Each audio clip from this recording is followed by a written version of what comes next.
point we're trying to make, guys, you don't have to have the fanciest equipment to practice this stuff at home.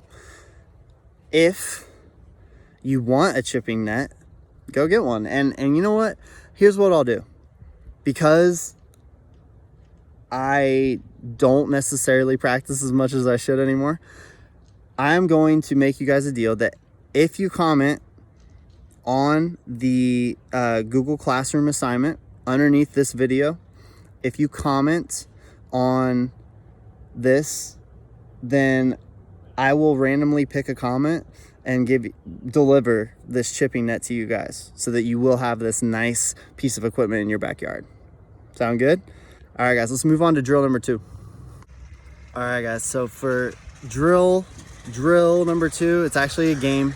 I've set up something that you've probably played if you've been in one of my classes before, which is skee ball. I love skee ball pitching. It is, to me, one of the best golf games, drills that you guys can be doing.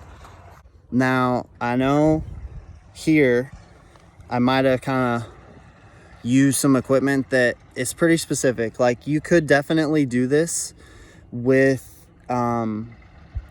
you know, towels or blankets if you folded them up into squares. You know, if the ball like hit your target, then that could count. You just have to use like the honesty and integrity to keep your score with that.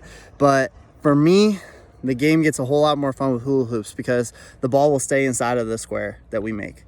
Now, I know I have it on good authority because I just did it, that you can go to a Dollar Tree and buy 6 hula hoops, is what I have here, for $6. But like I said, you can do this with anything. You don't have to have these hula hoops, but my preference is definitely to use those. So that's kind of the route that I chose.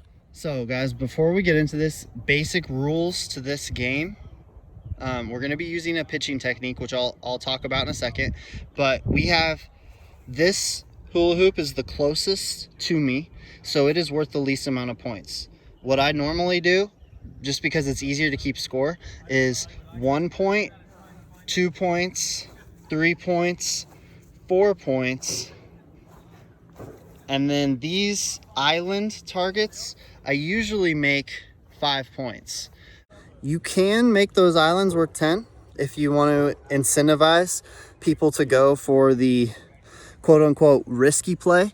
However, I think that keeping them at 5 is just fine. Personally, I think that it still creates an opportunity for you to make a comeback if you need to.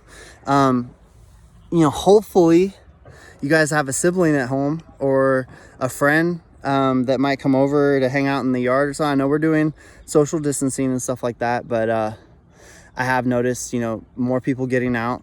So, you know, if you can play this with somebody, it's a fun game to play in the backyard. It really is. I actually used to do this with my friends, or like a variation of this. So I'm going to set you guys down and we're going to get started. All right, guys. So hopefully you can see me here. I can see my shoes, so that's good. So that means I should be able to see the golf ball, but I can't really tell because of the sun. So we're right here. Our targets are over this way now. I'm again going to talk through the stroke, and then I'll show you guys how I did.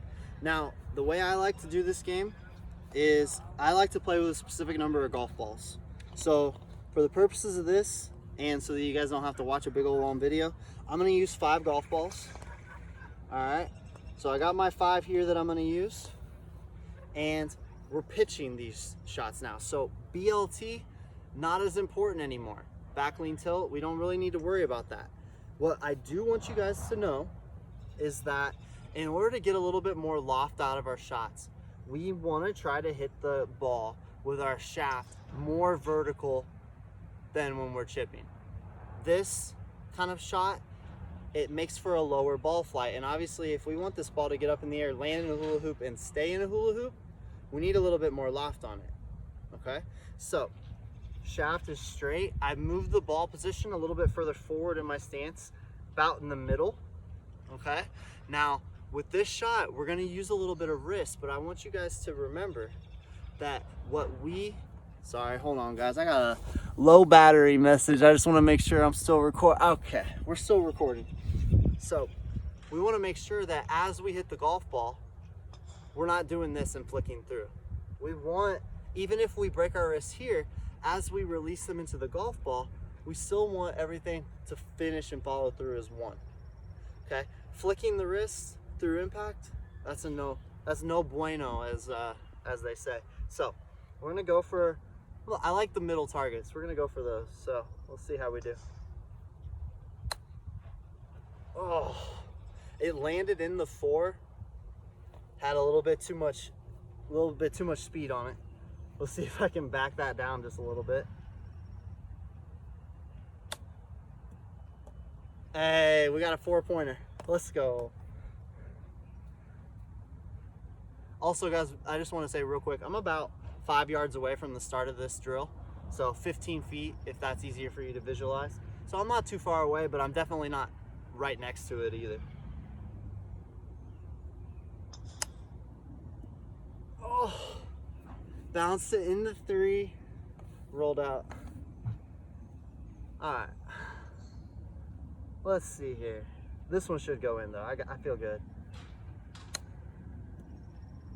Oh man, it bounced in the 2 and rolled all the way through. But you know what? I'm hitting good shots, so can't be too upset. We got this nice light blue golf ball for the last one. It's gonna be easy. Oh, I only made 4 points, guys. Just so you know, I'm not out here lying. I only got 1 in.